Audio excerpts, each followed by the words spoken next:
Nggak, waktu kemarin Mulyono pulang kampung ke Solo, ia menggunakan pesawat Boeing milik TNI AU dan dikawal oleh sebanyak 8 pesawat jet tempur milik TNI AU. Jadi kalau dari atas langit pemandangannya seperti ini. Jadi ini pesawat Boeing yang ditumpangi oleh Mulyono dan kawan-kawan, dan kalian lihat di sini berderet jet tempur ada 8 mengawal pesawat yang ditumpangi oleh Mulyono. Wah, kalau dilihat dari gambarnya sih keren banget ya. Tapi di balik foto yang sangat keren ini, ternyata ada miliaran uang negara dibakar hanya sekedar untuk mengantar seorang mantan presiden pulang kampung. Menurut informasi yang gue dapat, biaya terbang satu pesawat jet tempur itu sebesar 20.000 euro atau sekitar 349 juta rupiah per jam. Estimasi perjalanan Jakarta-Solo sekitar 1 jam 15 menit. Jadi, satu jet tempur biaya terbangnya sekitar 436 juta. Terus kali 2, PP pulang pergi, ya nggak? Jadi, biaya terbang satu jet tempur PP sekitar 872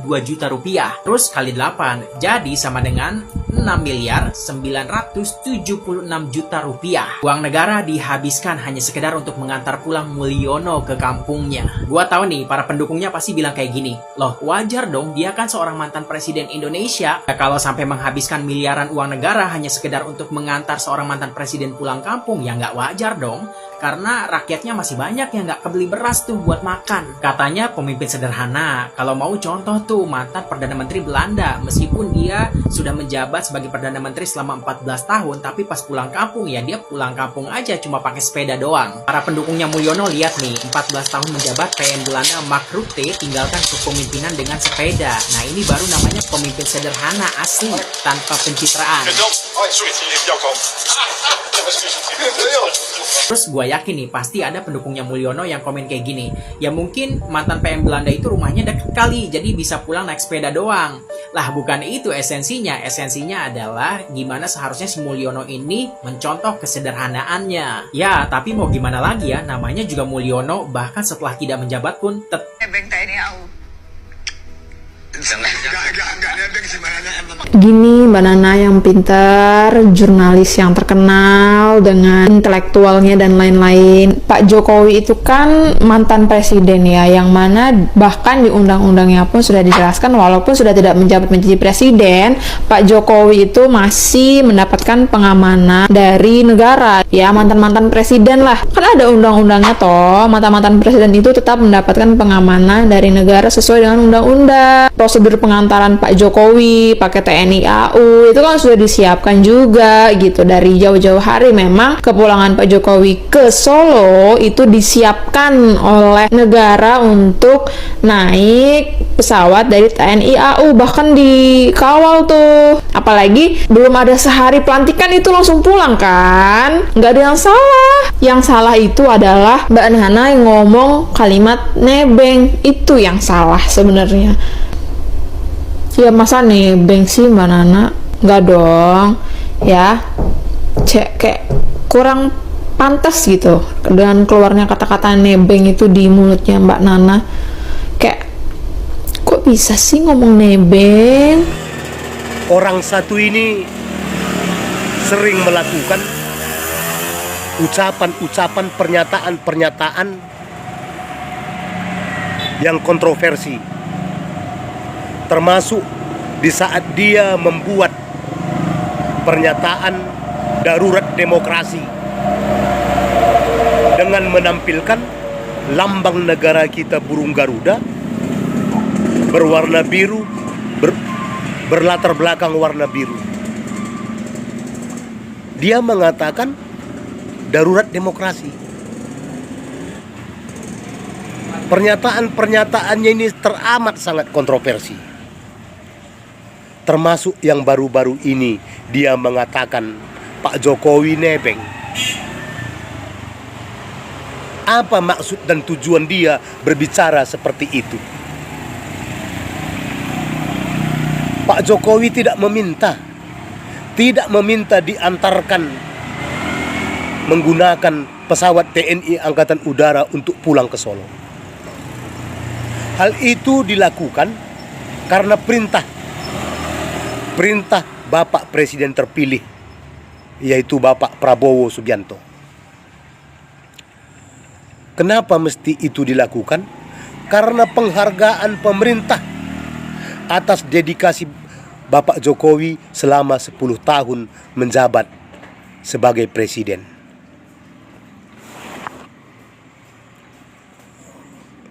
Mantan kepala negara dikatakan nebeng. Orang Indonesia asli yang punya banyak prestasi dan dedikasi kepada bangsa ini. Najwa Shihab, salah satu manusia keturunan Yaman yang hidup dan tinggal di negeri ini, mengatakan seperti itu kepada mantan kepala negara. Pertanyaannya, yang nebeng ini siapa? Pak Jokowi kah yang pulang ke Solo dengan diantar TNI Angkatan Udara? Atau mereka semua orang-orang keturunan Yaman itu yang nebeng tinggal di negeri ini? Seperti inilah karakter mereka semua. Ya, seperti ini. Tidak ada yang tidak membuat kegaduhan di dalam negeri kita. Mereka ini semua ante-ante asing. Ya, semua orang-orang keturunan Arab Yaman itu adalah ante-ante asing yang merasa sakit hati dengan kebijakan yang dibuat oleh Pak Jokowi. Makanya mereka selalu menghujat, menyerang Bapak Joko Widodo. Angkatan Udara aja tidak keberatan. Malah di saat pulang ke Solo, Bapak Jokowi dikawal oleh skuadron pesawat tempur. Pilot pesawat tempur sampai mengatakan ucapan terima kasih kepada Bapak Jokowi melalui radio. Ya, bukan satu pesawat tempur yang mengawal, mungkin ada 7 atau 8 pesawat tempur berjenis F-16 Fighting Falcon yang mengawal pesawat yang mengantar beliau ke Solo. Pernyataan kontroversi inilah yang membuktikan bahwa orang-orang keturunan Yaman itu tidak senang dengan apa yang telah dilakukan Pak Jokowi. Ya. Jadi pertanyaannya sekali lagi, yang nebeng ini siapa? Pak Jokowi sebagai orang Indonesia asli atau mereka yang nebeng tinggal di negeri kita ini, menikmati semua yang ada di negeri kita? Seperti inilah teman-teman. Seperti ini pernyataan-pernyataan yang selalu membuat kegaduhan di tengah masyarakat. Ini yang perlu ditindak tegas sebetulnya. Karena ini pernyataan merendahkan mantan kepala negara yang punya dedikasi dan prestasi tinggi untuk kemajuan dan kemakmuran bangsa. Ya, pantas kita hujat, pantas orang menghujat keturunan-keturunan Yaman itu, karena mereka semua tidak punya prestasi, tidak punya dedikasi, dan tidak punya perjuangan apa-apa untuk kemajuan dan kemakmuran bangsa ini, termasuk Najwa Shihab ini. Supaya kita lebih cerdas menyikapi siapa mereka semua. Aura kepemimpinan dari Pak Jokowi itu masih sangat terasa sekali. Padahal ya, Pak Jokowi sudah pensiun sebagai Presiden Republik Indonesia. Tapi iki pas momen pertama kalinya sholat di Masjid Zayed yo, orang-orang warga sekitar berbondong-bondong ingin bertatap muka langsung kepada Pak Jokowi ya. Itu cerita nek sing sholat Jumat ning kono kuwi abah ya mesti ora koyok ngene iki. Lah nek malah Mbah Sengkuni ya sing teko sampean ngeruh dhewe pas pelantikane ndiki klingak-klinguk koyok wong cengoh ngono kae ra ono sing nganggep ya to. Nek Pak Jokowi ya ilaha illallah rapet nempel bagaikan amplop dan perangko ya berbondong-bondong koyo ngono. Cara Mas Jabang bayi posisine sholat Jumat ning kono lah ya mesti koyo bapak-bapak sing ning kono pengen bertatap muka dan bersalaman kepada Pak Jokowi. Semoga sehat terus ya Pak, dan bisa menjadi contoh yang baik buat kita semua. Ya to Lur, ngene iki diajeni goro-goro watak lan prilakune beda cerita nek karo Sengkuni watak prilakune lan pituturane kuwi ra genah yo dadi ora kajen jan angel. Gibran Raka Buming Raka ngurusin negara, giliran wabah, wakil abah ngurusin Gibran. Kemarin gue udah bahas banana loh ya guys, banana, pisang. Sama gue udah bahas tentang Pak Jokowi, VT gue khusus untuk Pak Jokowi. Kali ini yang mau gue bahas anaknya, Gibran Raka Buming Raka. Sekarang konten gue buat Mas Gibran dulu nih, buat Bapak Gemoy, buat Pak Prabowo nanti ada gilirannya Pak. Sabar, tunggu Pak. Memang ya guys, di dunia ini ada 3 orang yang sulit untuk dinasehati. Menurut versi gue ya, 3 orang yang sulit dinasehati itu adalah 1 orang yang sudah sukses, 2 orang yang sedang jatuh cinta, ketiga wabah, wakil abah. Gue heran banget ya say, dari sebelum pemilu ya, dari sebelum masa-masa kampanye sampai udah masa kampanye ya, gue itu udah ngelawan para wabah sampai akun gue hilang puluhan kali dan sekarang hilang beneran. Itu gue udah sekuat tenaga tuh ya ngelawan para wabah. Sekarang mereka udah dilantik nih ya, udah jadi presiden sama jadi wapres, tetep aja cuy. Lawan gue juga para wabah, sekuat iman kali ini gue ngelawannya. Kalian tahu foto Gibran yang ini? Nih, yang banyak banget bintangnya. Nah, tetangga sebelah bilangnya itu bintang itu adalah tutup botol, ya, tutup botol. Padahal tuh warganya HP-nya bisa tiktokan gitu ya, HP-nya pinter gitu. Saking aja emang pada males kagak mau searching ya, jadi asal nyeletuk aja tuh tutup botol. Lu kata itu apaan tutup botol? Jin botol kata lu. Ada nih ya netizen yang pada bilang 10 tahun udah sakit hati, nambah lagi 5 tahun sakit hatinya. Gue cuman mau bilang sakit hati itu emang susah ngobatinnya. Obatnya pun belum bisa ditemukan kepastiannya. Nih gue jelasin ya. Tapi kalau gue jelasin pada ngerti kagak ya udah yang penting udah gue jelasin. Kalau ngerti kagak ngerti urusan lu, dan yang penting gue udah ngejelasin. Mas Gibran itu ya sayang, gue kasih tahu ya, dia itu akan otomatis menerima 7 bintang sipil atau kehormatan. Sesuai pasal 10 ayat 2 Undang-Undang nomor 20 tahun 2009. Apaan tuh? Nih gue kasih tahu ya, Undang-Undang Republik Indonesia nomor 20 tahun 2009 itu tentang gelar, tanda jasa, dan tanda kehormatan. Apa aja emang, ada banyak di Google, cari, jangan males. Kalau gue nggak salah ya guys, koreksi kalau gue salah. Ini bintang-bintang yang diterima sama Gibran nih, bentar gue baca, banyak banget gue juga kagak hafal. Bintang Republik Indonesia Adi Pradana, Bintang Bayangkara Utama, Bintang Mahaputra Adipurna, Bintang Penegak Demokrasi Utama, Bintang Budaya Paramadharma, Bintang Jasa Utama, Bintang Kemanusiaan. Lu pada dapat bintang apa? Yang sakit hati bintang apa? Bintang 7 puyer. Bapak Prabowo ngurus luar negeri, Mas Gibran Raka Buming ngurus dalam negeri, para wabah ngurusin Gibran, gua ngurusin wabah, udah gitu aja. Gini ya guys, mau seberapa besar pun kalian benci dan sakit hati sama kabinet yang sekarang atau sama pemimpin presiden wapres yang sekarang, percuma say. Mereka itu udah sah dan dilantik. Gua itu jujur bukan pemuja Bapak Prabowo, bukan juga pemuja Mas Gibran, tapi gua adalah salah satu orang yang percaya bahwa mereka berdua ini bisa memajukan bangsa negara Indonesia. Menurut gua sekarang ini kita itu nggak perlu membenci siapapun pemimpin kita saat ini. Kita itu cuma perlu mendoakan yang terbaik untuk bangsa dan negara Indonesia. Udah ya guys, kubu-kubuannya udah, please banget, tolong banget. Ini udah berapa bulan berjalan dari sejak sebelum kampanye sampai sekarang dilantik pun kalian masih seperti ini. Sudah guys, stop. Mau kalian sakit hati sampai kayak gimana pun, mau kalian tantrum jungkir balik kayak gimana pun, semuanya sudah tidak bisa dipungkiri, sudah tidak bisa diubah lagi. Mereka sudah sah dan dilantik.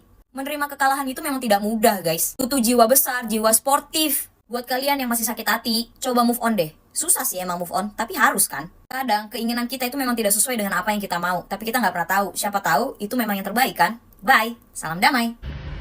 Wih, pada senang ya punya presiden Bapak Prabowo Subianto dan Bapak Gibran Raka Buming Raka. Pada bahagia kan sekarang? Puas kan? Ya kan? Seperti itulah ya orang-orang yang kalau dikasih kesempatan baru kita bisa menilai. Jangan orang belum menjabat udah dinilai, wah Pak Prabowo begini. Gibran begini. Fufafa begini. Orang diadu domba lagi. Tuh sama rombongannya si siapa tuh yang mantan menteri. Nggak boleh begitu Bapak. Kita harus sadar ya. Dari mulai Pilpres, Gibran ini difitnah, dihina. Pak Prabowo dihina, Pak Jokowi dihina. Sampai bahkan ada yang tega mengadu domba Pak Jokowi sama Pak Prabowo. Aduh, parah lu pada. Pembangunan ini kalau nggak ada Pak Jokowi, selesai loh. Indonesia numpuk utangnya dari dulu. Ya, sekarang lo udah bahagia kan? Mau kemana-mana tol nyambung kemana-mana. Ya kan? Mau kemana-mana tol laut ada. Bahagia kan? Itu prakarsanya Jokowi. Ya. Pak Jokowi pergi begitu aja. Meninggalkan apa ya? Meninggalkan keterharuan lah di hati kita nih pencinta Jokowi. Ya. Nah sementara lu orang sibuk hina sana, fitnah sana, mencaci maki, hibuk begini, hibuk begitu, sibuk semuanya. Sekarang pas Presiden Prabowo baru bekerja beberapa hari, Pak Prabowo udah bikin puas bangsa. Ya, ingat, udah ada yang ketangkep tuh, hakim 3, ya kan? Akan ada lagi nih kasus-kasus korupsi yang diangkat. Ingat, hati-hati. Ya, puas kan lo? Puas. Baru berapa hari aja kita rasanya udah hidup lagi. Nyawa kita hidup lagi. Kalau Pak Prabowo ini yang akan menegakkan hukum. Kalau Pak Jokowi yang akan mengeksekusi pembangunan di Indonesia yang mangkrak. Seperti itulah. Jadi jangan lo fitnah sana, hina sini, adu domba, gini-gini. Seakan-akan ya lo orang yang paling benar menghina Pak Gibran ya. Walaupun Gibran adek gue ya, tapi gue manggilnya Pak karena beliau wapres. Menghina Pak Gibran. Ya. Begini, wah itu anak tidak layak itu jadi wapres karena nih begini. Yang layak siapa lo? Jangan begitu, Pak. Nah, yang lucu lagi, om gue, Profesor Dr. Anwar Usman SHMH. Ya, om gue, Toaji, dipanggil oleh kita keluarga. Masih juga difitnah sama orang. Itu orang lempeng. Orang lurus selurus-lurusnya. Selama beliau menjabat di Mahkamah Agung, di MK, nggak ada nepotisme. Nggak ada anak-anaknya aja. Ya, ada salah satu anaknya laki-laki dari mulai SMA kuliah udah sampai S2 biaya sendiri. Naik motor pakai motor Supra X. Lu bisa bayangin. Anak seorang pejabat Mahkamah Konstitusi yang menentukan ya hukum di negara ini, ya. Saudara gue itu sepupu gue. Dia naik motor Supra X kemana-mana. Mending kalau Supra X-nya tuh anaknya Pak Anwar Usman. Orang jujur kayak begitu, anti nepotisme, masih lu pada jelek-jelekin. Orang ikhlas kayak Pak Jokowi, masih lu pada jelek-jelekin. Orang tulus kayak Pak Prabowo, masih aja lu jelek-jelekin. Sadar coy, sadar. Lah om gue kemarin dihina-hina sama lu orang, difitnah. Wah begini begitu karena nih nikah nih dengan adiknya Jokowi begini. Nggak ada kaitannya. Om gue kagak suka nepotisme, kolusi. Kita aja ponakan-ponakan susah ketemunya. Ngobrolnya kalau kita bicara politik langsung dilarikan ke obrolan lain. Dia nggak mau main nepotisme. Kuliah anak-anaknya pada bayar sendiri, nggak dari bapaknya. Ponakan-ponakannya kuliah bayar sendiri, kayak gue bayar sendiri sampai gelar doktor, sampai ponakannya pada menjabat di Mahkamah Agung, di pengadilan, di jaksa. Kita bayar sendiri sampai gelar doktor.